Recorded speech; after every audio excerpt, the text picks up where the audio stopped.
Hi, I'm Scott Mitchell, Animation Director at Rainbow Six Siege. So Scott, what are you showing here new with Rainbow Six Siege? Today, we're showcasing our new situations, which is a fantastic way for people to get into the Rainbow Six Siege experience. In the past, we've really just thrown people into the fire, so to speak, what you've seen with the closed alpha and the closed beta, where they just have to jump in and experience, all the major game pillars just for themselves and kind of trial and error figure out how the operators are working.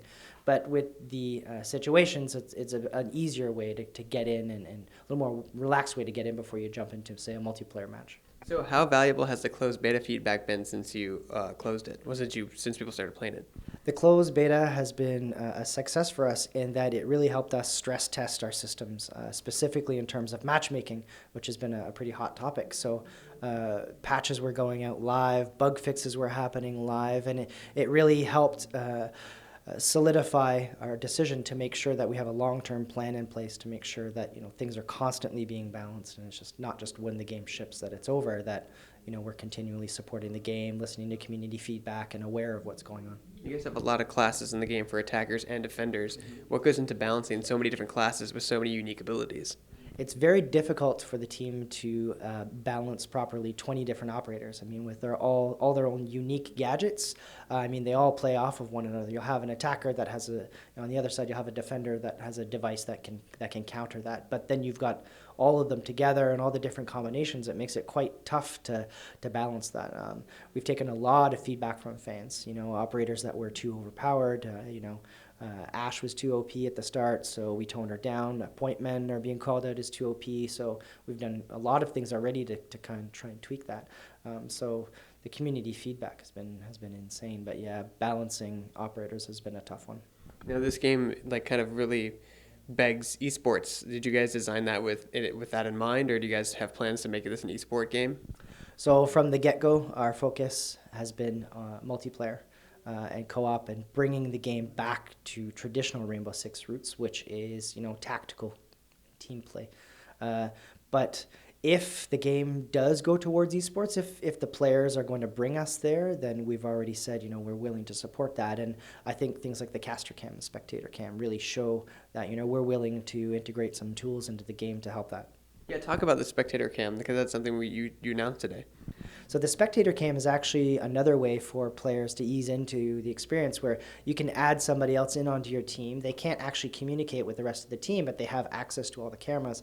Plus they can jump in on a caster cam and get a good overview of what's going on in the map. They see how people are using the operators. They see the different tactics that are being used. They see how the sight lines are opening up on the map and getting some ideas.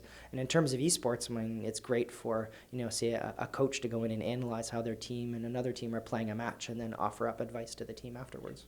Rainbow Six Siege is not like like your average first-person shooter. It's very tactical, and the firefights are very fast and quick. It's along with your 5-minute round matches. Like, what went into making such an intense game where it's basically decided in a few seconds? So the key word that I'm picking up from the question you just asked me is that it's intense, and really tension is one of our major game pillars, actually. So all the teams work towards that.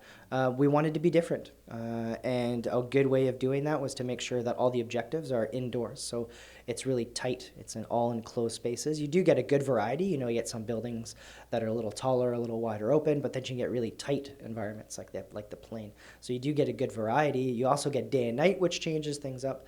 But yeah, that's what we're really looking for. And this is not your solo own thing. It's a heavy team oriented game. So talk about how the team works together to either attack or defend an objective. So you can play solo. You can play through Terrorist Hunt solo if you'd like, or you can add friends in to help you out against the enemy AI. But if you are playing in PvP match, or if you are playing with other friends, and communication is really key. Communication and tactics is what's going to keep you alive, because with one life, it can end pretty quick if you rush in and you start playing like another shooter. We're not a wide open arena. Things happen very fast, and when you're starting to open up new sight lines, well, then it makes it even more difficult. So the pacing has to be toned down a little bit, and communication is really important. Do you have a favorite operator to play in the game, and why? I like to start out with the pointman. That was my way of breaking into the game because it taught me to slow down. And my team was depending on me a lot, so I was really communicating with people. They also have a pistol, so you have to be a little bit more accurate as well. But beyond that, I like glass because I like keeping my distance at first, kind of checking out the map, and then kind of spiraling my way in and taking out people inside.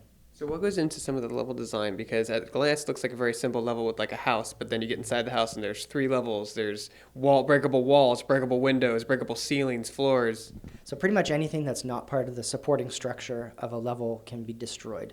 And some things really, really precisely, like you can see through a single bullet hole in the wall, or you can fire a whole bunch of bullets at the wall and open up a bigger hole. You can take out a single panel in a barricade or knock down the entire barricade. It's all about, trying to gain an advantage on the other team for sure. But in terms of balancing level design, I mean, it's really difficult because you have to respect normal level design metrics, right, with the player, but then you've got 20 different operators that can all change the way that the game is played, and then try and make sure that each of the levels has a lot of variety and it's playable and replayable and fun. It was a really big challenge. Now, a lot of the Rainbow Six games usually have snap to cover or a cover system. This one does not. It has a lean-in system. Can you go into a little detail about that? So the lean was a good way for players still to kind of stay behind some soft cover a little bit, where in the beginning we had just kind of the peek behavior where the players would just be peeking in and out of the wall, but we found that they were exposing themselves too much. And because it's such a tactical game, we wanted to give them a tool to be able to stay a little bit more behind cover. So the animation team proposed that we add in the lean, and it's a lot safer. Now, what is the thing you're most excited about for people to experience with Rainbow Six Siege? We're really excited that for people that experience the difference between us and other shooters, with the procedural destruction that actually affects your gameplay, with all the different operators and the different variety, and most certainly the replayability is just absolutely incredible. With 11 different maps and day and night and 20 different operators and the one life, there's a lot of fresh new aspects that I think people are going to find exciting. And when does Rainbow Six Siege come out? Rainbow Six Siege will be available on all major platforms, PC, Xbox One, and PS4 on December 1st.